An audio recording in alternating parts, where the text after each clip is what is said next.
Well, welcome to another episode of Where Medicine Meets Ministry. Dr. Cherie talks faith and facts.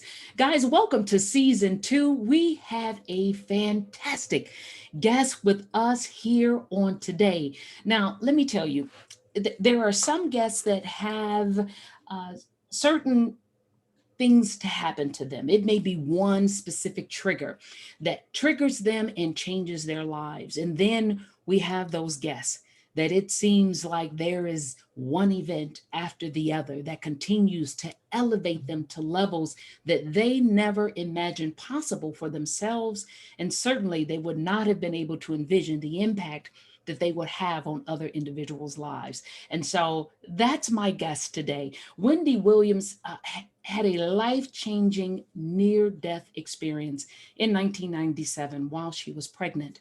And in 2010, she met the soulmate who, in her words, had the soul contract to wake me up spiritually. And he also had the contract to break my heart repeatedly until she stood in her power fully without abusing it and got on with her life plan. Now, I'm sure everyone out there is like me. We want to know the deets, as in, we want to know the details. So, without further ado, Wendy, welcome to the show. How are you doing today? I'm doing wonderfully. Thank you for that lovely, warm introduction. Oh my goodness, Wendy, see you and your story. I don't even know where to begin. So, let me just jump right in.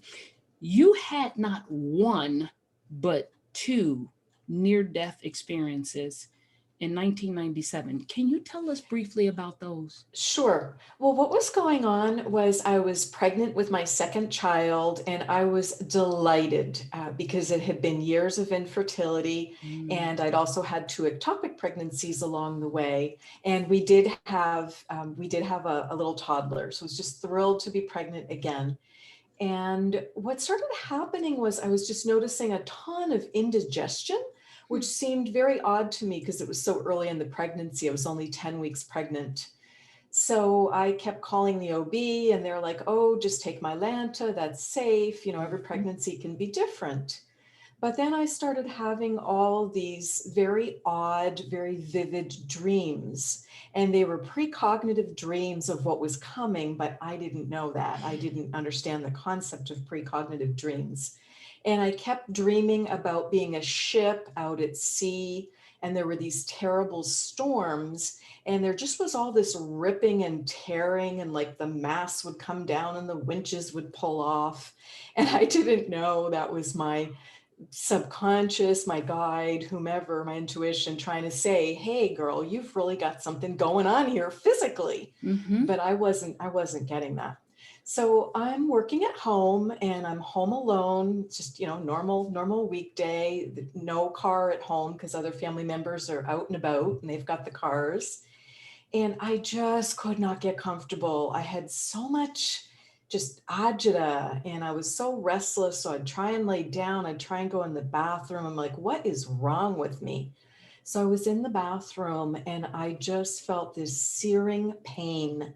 And I actually looked down and I knew it didn't make any sense, but I'm like, someone just stuck a knife in my abdomen. I mean, it just was the worst pain of my life. And I passed out on the bathroom floor. Mm. And when I came to, I had the sense of something of like an organ having burst. And and it was making me think of all the dreams of all this just ripping and tearing. And I was lying there on the floor, just, fetal position. And I was suddenly so amazed because my whole bathroom was filled with angels. And I had never experienced angels like that.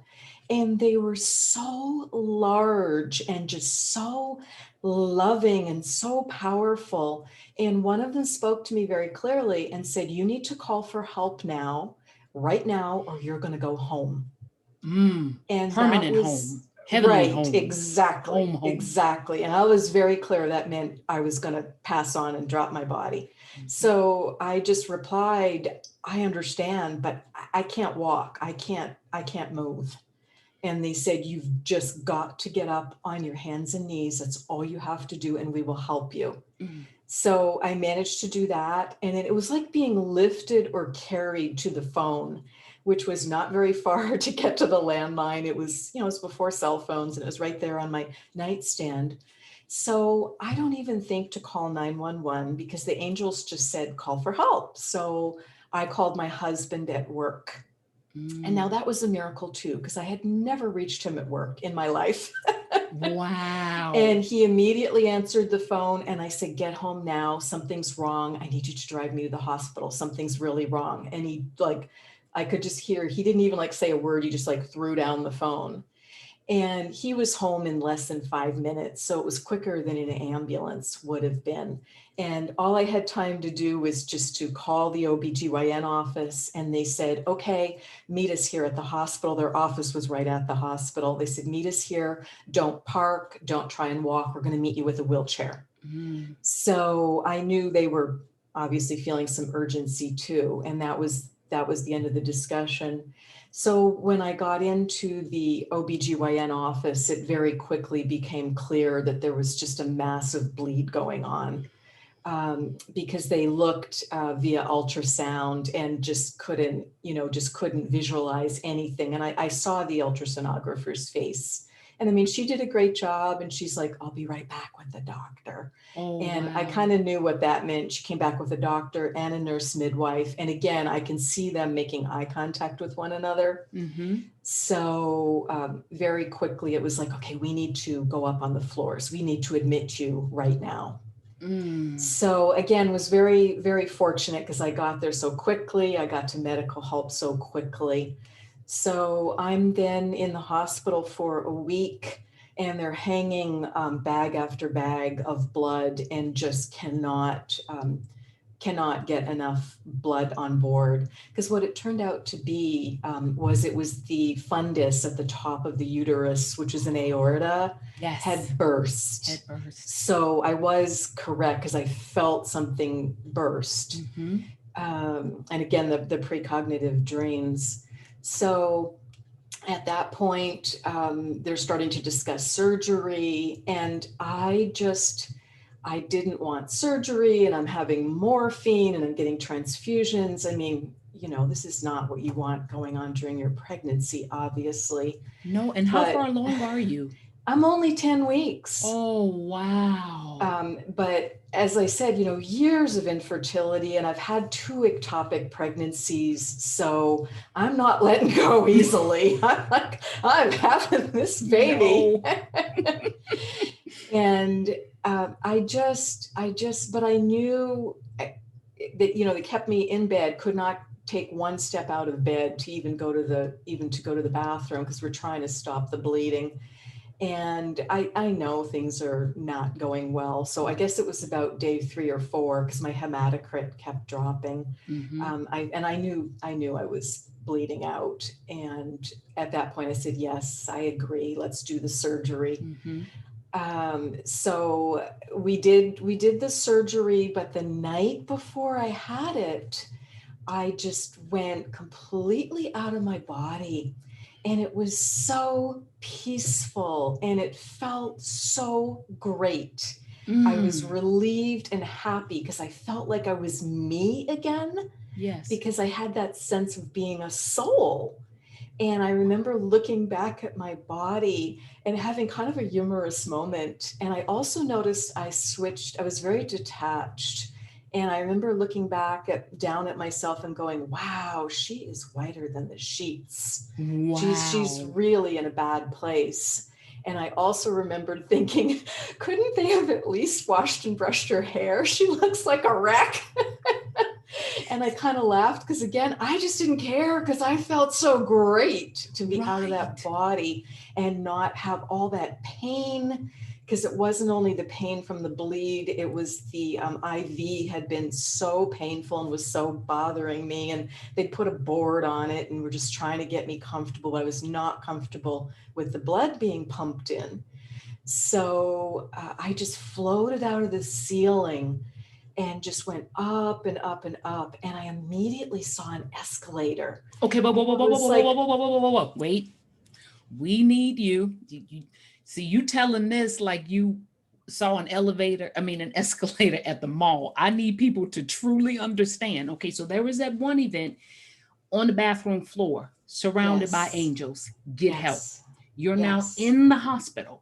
Transfusion, blood is just going 10 weeks, fundal eruption. And then now you are out of body looking at yourself as you continue to rise. And it is a peaceful, joyful, whole again kind of feeling. You're looking at this woman, you recognize her as you. Yes. Right. But you're recognizing me, but her not me, like you, but not you. Not enough of me, like that's a little piece of me. Exactly. So there is a piece of you, this piece that obviously what you're looking at, this piece looks broken. It's whiter than the sheets.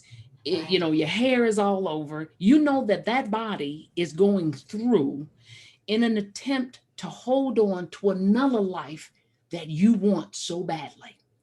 And then now, as you continue to rise, you clearly see an escalator. I see, and it's the most beautiful, clean escalator. No one's on it. There's all this light around it. And I do remember saying, thank you that I don't have to walk through a tunnel because I'm too tired. I cannot walk up any stairs. Thanks for the ready transportation. For the escalator. And I remember just like leaning on the escalator rail, just like leaning on it in my pure soul form. I just felt like this beautiful white beach ball. I just didn't, feel like I had a body at all. I went up and up and up. And at the top of the escalator, just this immense white light and just this peaceful feeling. And there were so many beings there. There were about 20 different beings of light, meaning angels, ancestors, like my grandparents that had passed on. Just all my favorite people were there. And I came just one step off the escalator and they gave me this tremendous hug. And it wasn't only just this most incredible, beautiful hug of the unconditional love. Because think about it, how often do you really get unconditional love? It's usually conditional. It is. So it just was immense. And it wasn't only love, I could feel energy. I could feel so much energy being infused into me. And one of the angels spoke and he said, welcome home. We're so happy to have you here. You're welcome to be here. You've done nothing wrong. You are welcome to stay, but you need to hear the choice. And if you take one more step here at home, you won't be able to go back to that body and you won't be able to finish out that lifetime. Again, you're welcome to stay, but you have a choice. And he added to that, if you do go back, your surgery will be successful. You will survive, you'll recover from it, and so will your baby. So what do you want to do? So that made it really easy. And I said, I am going back for my children because I've got this adorable toddler who's my life. And now you've just told me I'm going to have another baby. And I will be able to, carry this baby. And he then added to it, you do need to know life will be very difficult for many years because you're not on your life path. So that took me aback and I hadn't quite stepped onto the down escalator yet. And of course, natural question is, what am I not doing? Please enlighten me. I want to live my life purpose. I want to do the right thing. What am I missing? And everyone shook their heads. and just would not tell me. And it's like, okay, I've got all the info I'm going to get. And they just gave me that big hug of that energy infusion and that love again, and just gently placed me back down on the escalator. And I just went back down and just very gently went into my body again. And the next morning, I did have a successful surgery. They'd never done the surgery before. It lasted about 4 hours. But I did have a successful surgery. Wow. Okay. So, Wendy, what you just described to me and to those of us listening was a beautiful heavenly experience that I don't know how many individuals have the opportunity to experience it and then be able to live out their lives such that they could recall it and share it with other individuals. And so, what you just shared was extremely powerful, but it also, to me, the points that I brought or took home from what you shared was you came to a precipice where take one more step, there's no return, right? And Right. so here's the choice though. You have a choice before you take that step. So it wasn't a gotcha, oops, had you not taken that step, you could have. So you had the opportunity, always an element of choice. And I think Yes. that is so important for individuals listening, is that element of choice. That was one thing that I got. But then what I also picked up when it was stated, things are going to be difficult for some time because you're not on your life path. It is innate in us to want to know, well, what is that path? If you tell me, I will do it. But again, if we're always told which steps to take, where is the faith and where is the trust? And so there Correct. has to be an element, if we want God to really lead us, if we really want to be on that path. Anybody can do and get from point A to point Z if they're told how to get from A to B, B to C, C to D. Just follow it. Doesn't necessarily mean that the steps would be easy, but at least I don't have to figure out the direction. You're telling me what to do. But there is something in building a relationship, whether or not it's with God, you refer to it as a higher power, whether or not you refer it as a universe. I will only use the word God because that's the word that I'm most comfortable with. But in order for me to develop that true relationship with God, there has to be this relationship building, and to build relationship, there has to be trust. No marriage is going to survive without trust. And so I have to trust that this path is correct, but it also means that there is a learning process for me.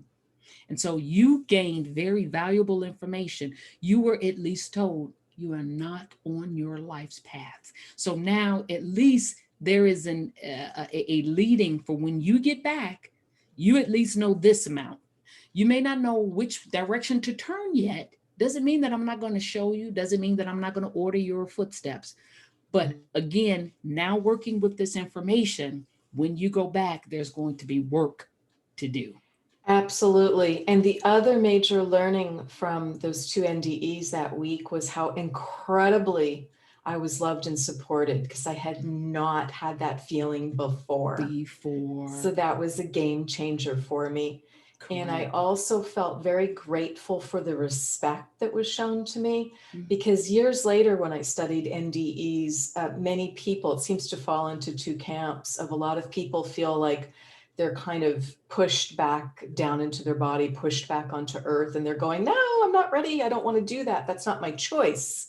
I was given a very respectful choice, and I Yeah. really appreciated that. Oh my goodness, that is so powerful. That is so powerful. Now, I have to go to one of the things that you shared with me, and that was how you met your soulmate.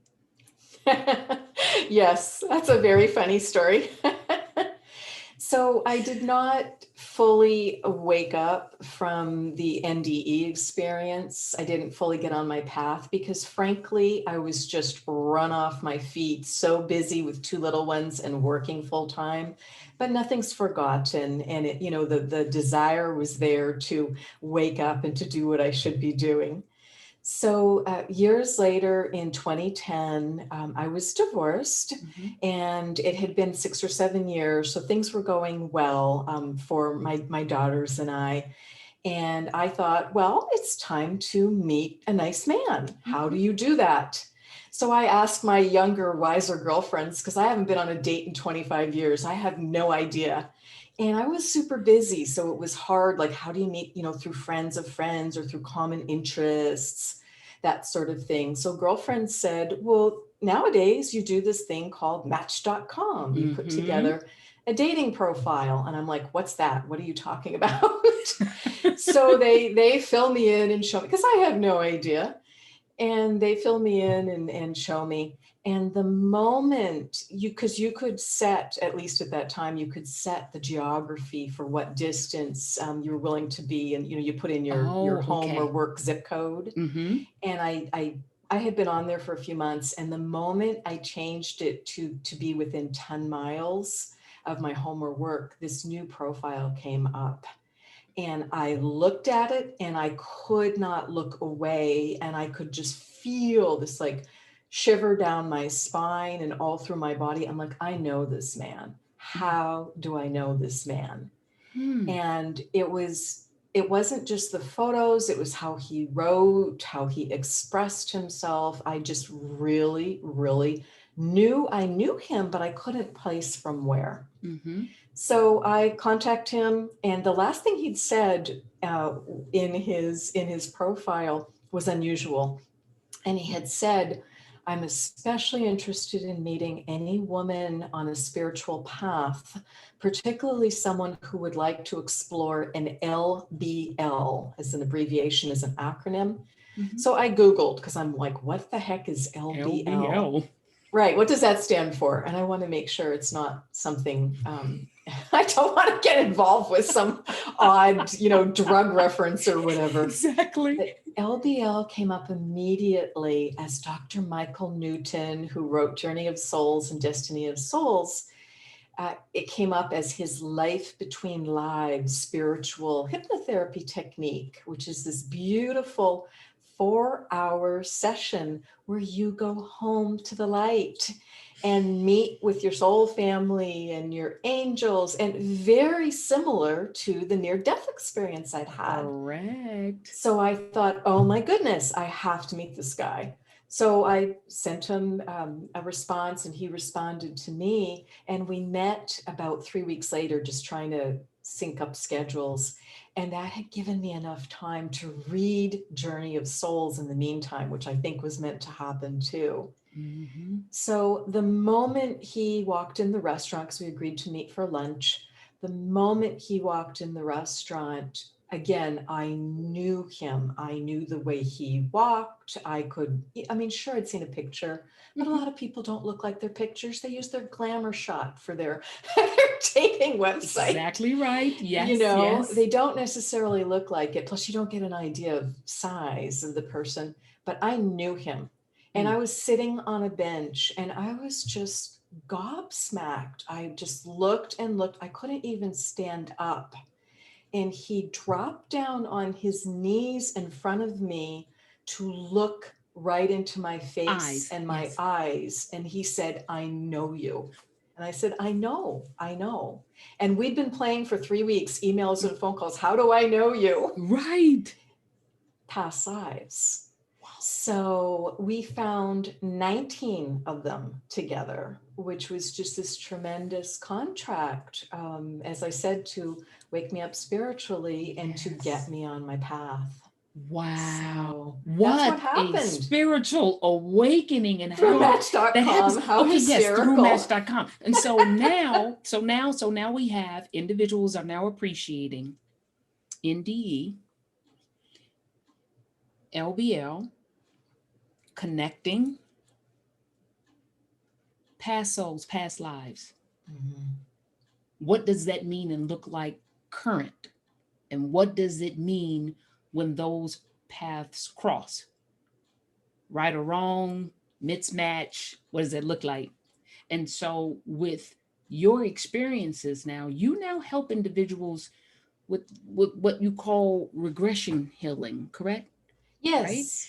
And so, Yes. so one of the things that was very interesting to me when I read through your profile, you stated that you teach individuals how to hear the whisper of their own wise and loving souls. Now I know that that can't be, when I say, well, how do you do that? I'm not expecting like a two sentence answer, like you just do A and B and then that's it. But generally, if you can give the audience an idea of what it may look like before Hmm. and then after, not necessarily the steps, because that's what you get to offer it, and we're going to share with individuals at the end of the show how to Hmm. get in touch with you, how to go deeper, right? But in a nutshell, what does it look like for a person Sure. before Well, and then after? that's such a great question. Well, for so many of us, what it looks like before is just busyness. We're just overscheduled. We're running around like chickens with our heads cut off. And we're in our left brain. We're in that ego place of how do I make a living? And, how do I take care of all these things? And we're just not listening to our intuition.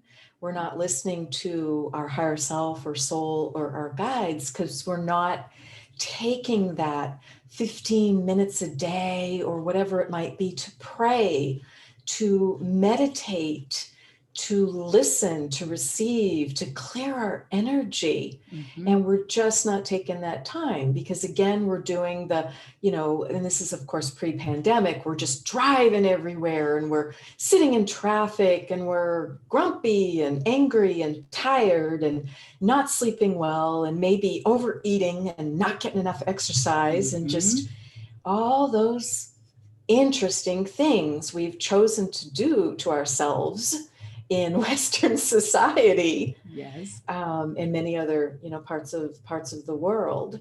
So it's being able to just slow that down where we can hear that lovely quiet voice.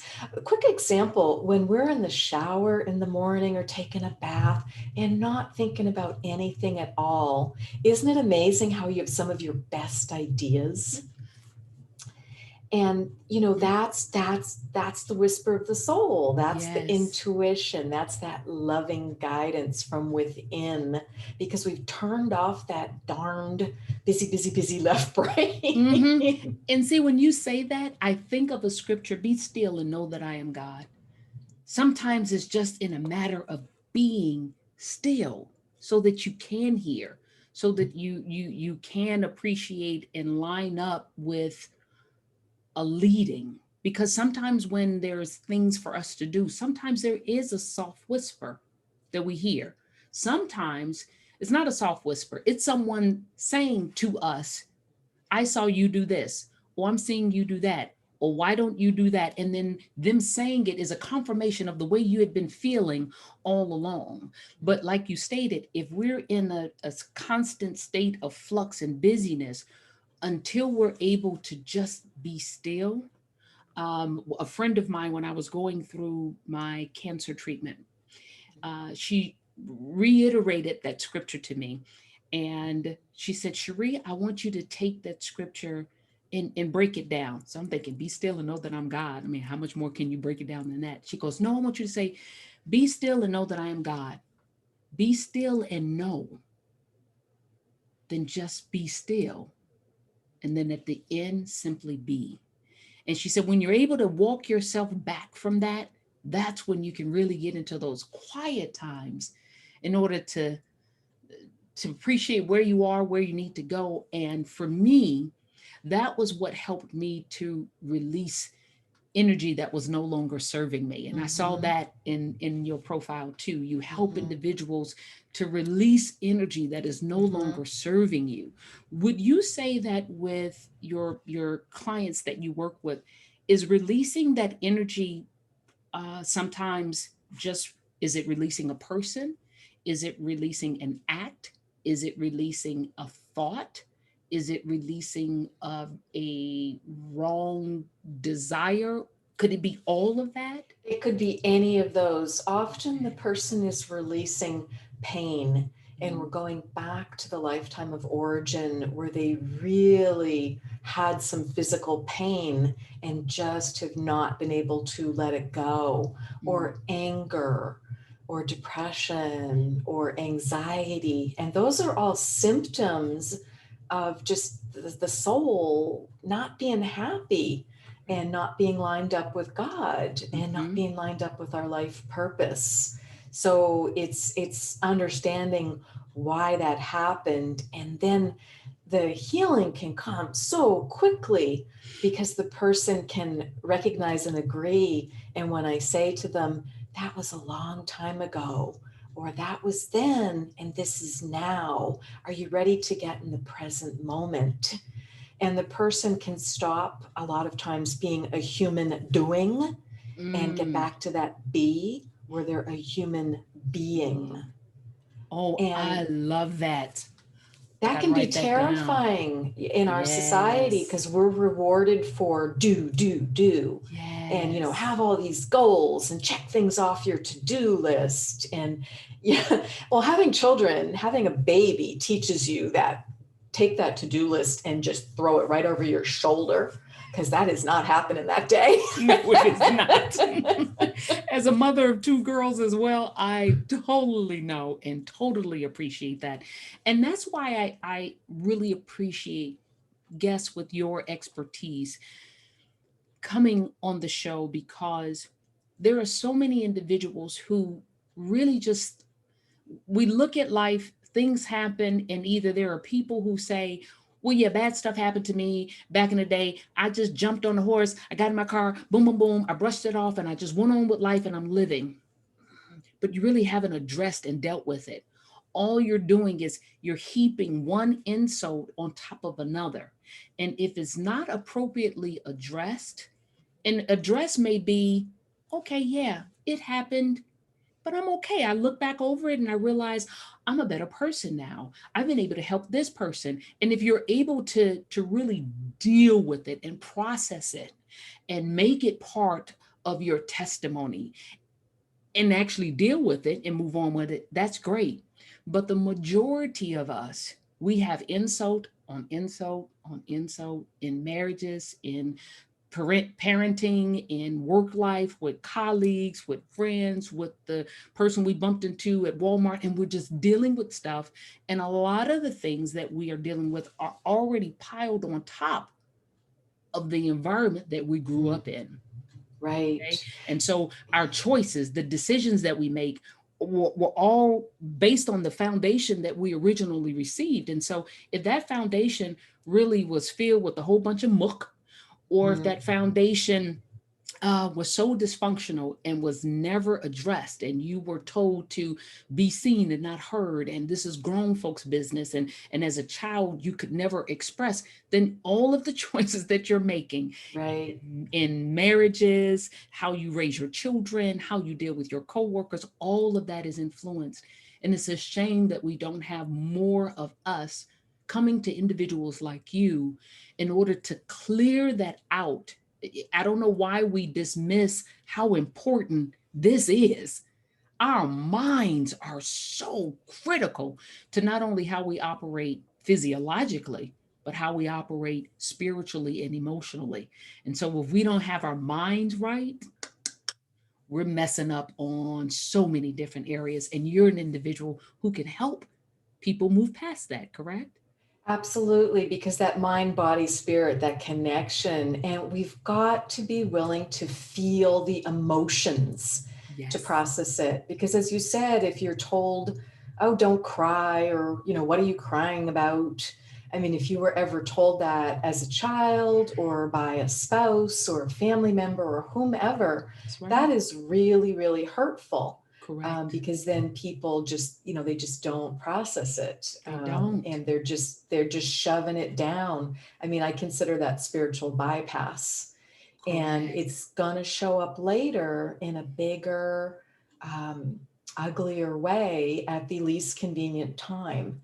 Um, Correct. Correct. so it's just like you said, it's just, it's like the invisible snowball is getting bigger Correct. and bigger and bigger. Absolutely. And it becomes a learned response. And if you think Correct. about our learned responses, we as parents teach our children what we've learned. And so it becomes a generational curse that it seems like we can never get past because we're not appropriately releasing the energy that no longer serves us, acknowledging how we have crossed paths before and Mhm. how we can feed off of each other, because there are times when I can come in and my energy level is off the roof, and I can walk into a room where everything is just, and then I'm the individual that walks in, lifts individuals up, right? But Mhm. then now a portion of me gets drained. And so I need to be cognizant of refilling myself, because if I don't, I can find myself in a situation and now I feel I've taken on this responsibility of lifting everyone up, but yet I'm not full myself. Right. You're not meant to be a spiritual battery pack There you go. for other people. It's like we're meant to light ourselves up. That's And then it. people can learn from that good example, but they have to have their own, good boundaries and be clearing their own energy appropriately. Correct. Now I want to ask one more question that I want to make sure we definitely get in before the end of our show. How the shifting, why is this happening to me, to how is this serving me, change everything? Because I heard you say that once before. So when you shift from why is this happening to me to how is this serving me, that Mhm. can really change your perspective. What do you mean by that? Absolutely. Because I think a lot of us get stuck in this place where we're victims or we're being martyrs and we're not taking care of ourselves first. So we feel like we're being punished. But let's look at personal responsibility.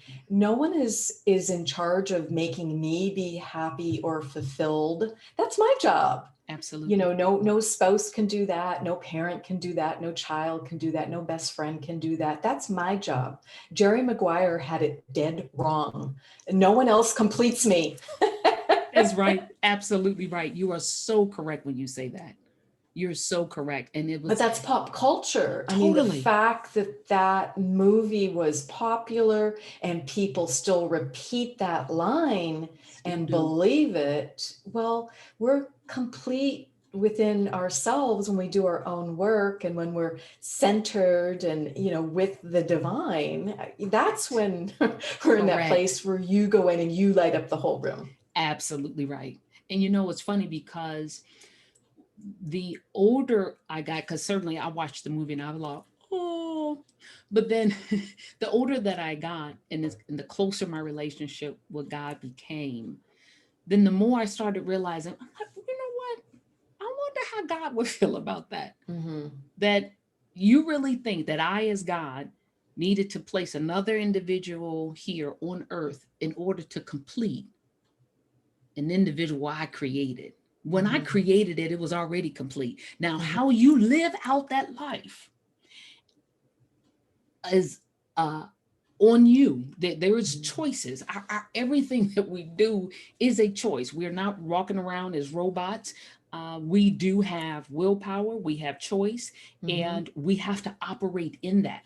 Mm-hmm. But I would never get to a place, I had a personal conversation with God. Lord, Mm-hmm. I will never allow myself, and when I feel myself getting there, pop me, do something, allow the remembrance of past experiences and or scripture to come to me, such that I don't look to anyone else to provide what I know is your provision. Now, that does not mean that God won't use other individuals to provide and give to me, but Right. I got to understand and realize who is the source that I'm going to for that Mm-hmm. provision. And if my source is always God, then I love my husband. He's a sweetie pie.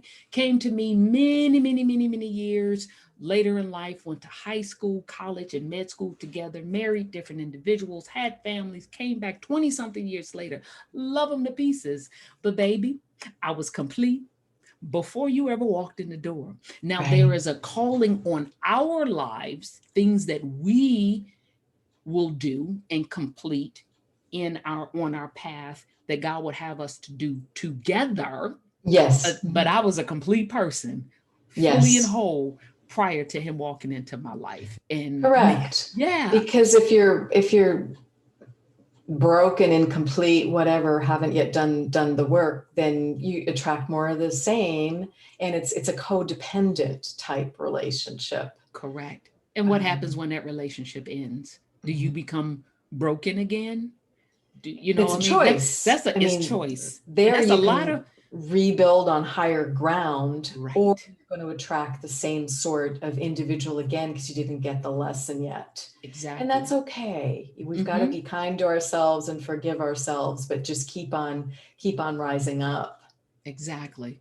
Now, Wendy, like I stated, your profile and all the work that you're doing, I know for sure if you're willing, I have to have you back on the show because I want you to, maybe give some initial one or two steps or kind of describe the process because I want individuals listening to get eager and want to contact you because you and I know that there is so much brokenness.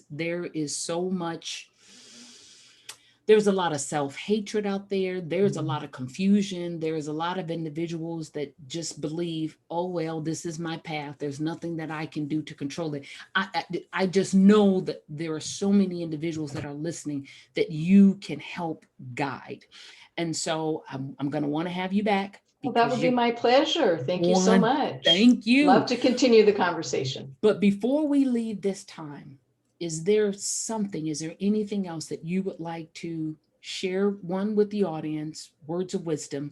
And then after that, I want you to share how can individuals get in touch with you, whether or not that's just your website, if it's an email, if it's a phone number, whatever it is. And do know whatever you share here is also going to appear in the show notes. But for those people that are listening and want to jot down things right away, Sure. please share with us. Absolutely. Well, I'd love to invite listeners to contact me via my website, which is my full name, wendyrosewilliams.com. And you're able to request a complimentary 15-minute phone appointment via that website, and we can talk about how I might be able to be of service. Because just being able to go to a healing temple, and we do that via guided meditation, being able to connect with your guide, those are all the things that just set us up so well, for that past life regression. Wonderful. Wendy Rose Williams, you have been a light on the Where Medicine Meets Ministry, Dr. Cherie Talks Faith and Facts podcast. Thank you so much for your time, your attention, all of your words and wisdom. Until we see you again, we love you, Wendy. Thank you so much. Thank you for having me today. Thank you.